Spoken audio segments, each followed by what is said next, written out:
As a 5'11" sophomore, young Michael was noticeably absent from the varsity team. Determined to prove his coach wrong, Michael worked harder than ever, improving dramatically over the next 2 years. He would shatter all of Laney's scoring records while leading the Buccaneers to their first ever conference championship. And back here on Earth, here's how it really went down. Michael Jordan tries out for the high school varsity basketball team. They do not cut him from the varsity basketball team because he never made it. They just assigned him to the junior varsity team for development because the very next year he was on the varsity team. The very next year. Between those 2 years of sophomore and junior, he also grew 6 inches. Leroy Smith, according to the legend, a 6'7" sophomore, filled the final spot on the varsity team. Why would Leroy Smith be the final player on the team if he was also the tallest player? Doesn't make a lot of sense, does it? So who is Leroy? Who are all these people? Interesting beginnings. Leroy Smith, he's still the same 6'7" guy. He's not any bigger. His game is about the same. What fool, what grown-ass fool takes a trip to get mocked in front of famous people and a national audience and millions more over time online, when you will not even be given the opportunity to respond and to smile and clap along? When was the first time they rolled this story out? Who was the first person to roll this story out? Who was the first Leroy Smith? There's just too many questions, man. This just doesn't make any sense. There's usually not a one-for-one like that. You don't get cut and then can identify the player that you were cut for, usually. Unless the team was completely constructed, a team of 11, or how many people they carried on the high school teams back then. And then there was one remaining spot in a later tryout. How on earth is a 6'7" high schooler the last player to make it on the team who has no more players that are that tall? This doesn't make any sense. It doesn't. But for some reason, we just keep buying it. You know why? Because they keep shoving it. Why are they on the same page? Why are they on the same page of yearbooks multiple times? This feels very deliberate. Wittiest. Leroy is the wittiest. This is a clue. If the man is so witty, he must understand what makes a good joke. A joke. Myth. Why would he say it's a myth? And then there's Leroy Smith. Now you gotta think that's a myth. You thought this was a myth. Now you gotta think that's a myth. Why would Michael Jordan say myth? We know he has a tough time with his THs. Myth. Can't find anything about this guy, and everything about Leroy Smith seems to be completely overtaken by the Charlie Murphy character. Leroy Smith, the world's most influential influence on Michael Jordan ever. After I beat out MJ for the last spot on our varsity team. And shoes? There was actually a Leroy Smith shoe? This is getting a little deeper here. Name, he must be getting a cut at this. The Leroy Smith, whoever he may be, is obviously complicit here, because any extensive use and abuse like this would definitely trigger some sort of lawsuit. I need to check the laws, check the courts. I wonder if there's any action taken against Jordan or the Jordan brand or Nike or... Let's type this in here. Leroy Smith sue Nike. Leroy Smith suing Nike. What is this? Leroy Smith sued for selling out. Wait a second, this is the fake Leroy. You know the problem is, this campaign apparently was very well known, and people really started thinking Leroy was this character, and that's it. But is the Leroy Smith in the lawsuit the character or the real person? Because whoever it is getting checks by the Nike Hall of Fame campaign.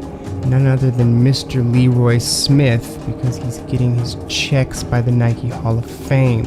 It looks as if this company, Sports Fusion, had the rights to produce all Hall of Fame related gear, and Nike overstepped its bounds by producing a Hall of Fame shoe.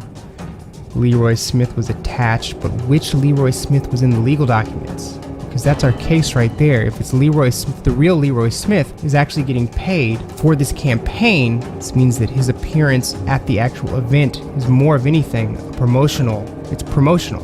It's part of his contract. He's getting paid for this. This is monetary. We need the documents. How do I find the documents? How do I find the legal documents? Anybody here? It's too deep. It's too many questions. Seems to it all. It did start innocently. The first time this was even brought to light was in 1991. And then there's this documentary, Come Fly With Me, this thing. I watched this as a kid growing up here when I used to buy tapes at the store. Basketball tapes. So apparently they couldn't find the real coach, Coach Herring.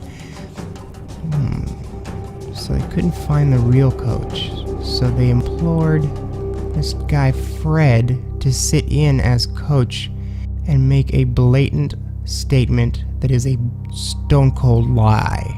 This NBA entertainment team seems to have no morals, or at least a very distinct set of goals. With no regard to the truth, they forced Fred to pretend to be the coach. Yes, I'm the coach who cut Michael as a sophomore. And this top-selling VHS tape became the proof that Jordan would need. Interesting. Where did Coach Herring go? Where did Pop go? Pop seems to be the original coach, the coach, who has denied this left and right. This article details in explicit specifics how Pop's life went down the toilet in a direct correlation to living under the burden of this story. Mocked in front of 20,000 people. Oh, geez. Jordan seems to wait for those moments. He seems to this event as the guy who took his spot, when we all know that's not even the case. But he identifies as that. Is it just for the look, for the fame, for the moment, for the 15 minutes, for the 30 years, or is there money?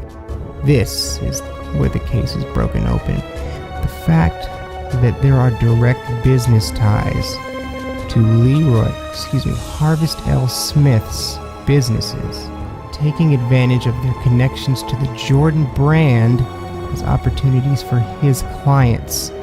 This has been written up multiple times, but unfortunately, these business ventures of Leroy Smith's, Harvest L. Smith's, no longer exist. They seem to take you to pages that are no longer there.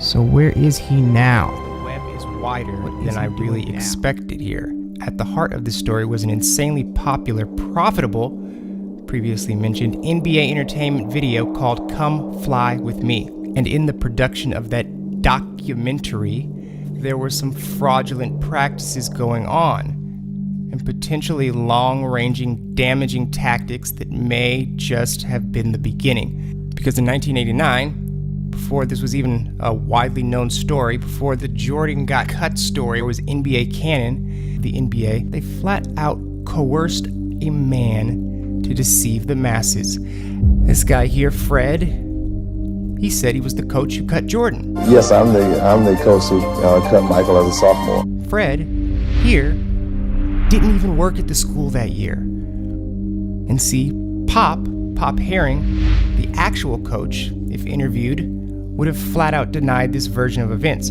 How do I know? Because he's denied it ever since. Until he basically went MIA in 2010. NBA Entertainment, which is a direct arm of the NBA, and they were the money behind this project. When they realized the Jordan got cut story was missing a leg or two, they could have left this story alone. No, instead, they broke all the rules of documentary decorum and produced this story into existence. Now, because the Come Fly With Me tape is one of the first productions that this man, David Gavant, produced and co-wrote. And I don't know about you, but the habits you form as a young professional, especially if you get away with it and achieve wild success, well, there's no reason to change your behavior. Because he produced this and went on to produce dozens of sports documentaries, including these staples, these 30 for 30s, he went on to win multiple awards in the documentary category. And again, if he would push a lie and sign off on this initial fiction in order to sweeten the story, well, why wouldn't he do it again? So what else isn't true in his following work? I mean, I'm telling you, this is small fries in today's news, but for folks in and around the sports world and the documentary world, It would be a bit of a scandal if parts of these documentaries were just fiction. Maybe David, a young filmmaker, is just doing his job, as they say, and he's just doing what the bosses told him to do. Well, then who are the bosses? Well, there's Don Sperling. In this old-ass article, he talks about the new play to get a younger audience into the NBA, and making these tapes was part of that strategy. Just a side note, look at those headlines. Top video sales, blockbuster awards. Goes on to talk about how the NBA sports tapes are fighting for shelf space. And they want to get in on the family entertainment sections, ideally being put right next to the Disney characters and Barney. You hear that? Don wants tales of princesses and talking animals right next to his videos of his flying superhumans. You see how the higher-ups see this? This is not about telling a truthful story. It's about making a fairy tale, and that's it. And furthermore, Don even references David Stern and mentions how Stern refers to the NBA arenas as theme parks. It's easy to see where this perversion takes hold. The men on the floor can play their little hearts out, but it's these guys up top that will take the part of reality they like, mix it up in a fairy tale blender, and sprinkle in some hope and dreams with just a dash of challenges to overcome, and spit out a perfectly timeless, marketable story that will rival the likes of Disney and will be passed on from parent to kid for generations to come. And on that Sears shelf in the early 90s, stuck between the Mighty Ducks and Cool Runnings, was an NBA Entertainment tape about another larger-than-life character with a matching story arc of early setback and ultimate triumph. So look at it this way. You have to understand how important it was to get that little part in the story. Jordan had to get cut. And it had to be because of somebody bigger and stronger. There had to be a Leroy character. It's the second act setback. It's the one that propels our character throughout the rest of the movie to ultimate victory. So to Don and to David, this is key. So they told young David Gavant to do whatever it takes. So back on the ground in Wilmington, North Carolina, Fred Lynch was hired to play the role of the coach who cut Mike. This is not nothing anymore. This is world building, legend building, story writing, and just a peek inside to how the NBA is ultimately staged. Because just like Disney, we're still telling this story 30 years later. You want to know the secret to victory? Fail to make the varsity team.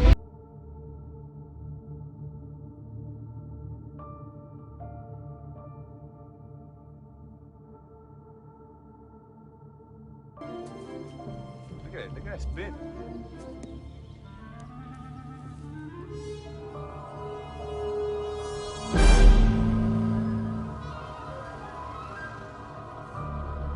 I think this is good. Just take the picture. All right, okay.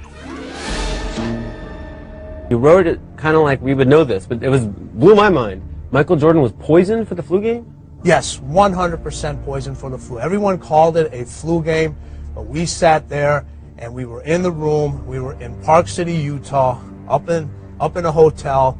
Room service stopped like at 9 o'clock. Then he got hungry, and we really couldn't find any other place to eat. So we ordered he said, hey, so the only thing I could find is a pizza place. She said, all right, order pizza. We had been there for a while, so everybody knew what hotel. I mean, Park City, there's not many hotels back then. Right. So everybody kind of knew where we were staying. So we ordered pizza. They come to deliver it. 5 guys come to deliver this pizza. And I take the pizza, and I tell them, I said, I got a bad feeling about this. You told him? I said, I just got a bad feeling about this. No. You know, he just, out of everybody in the room, he was the only one that ate. Nobody else had, and then 2 o'clock in the morning, get a call to my room, come to the room, he's curled up in a fetal position. We're looking at him, finding the team physician at that time, and immediately, I said, it's food poisoning, guaranteed. And not the flu.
So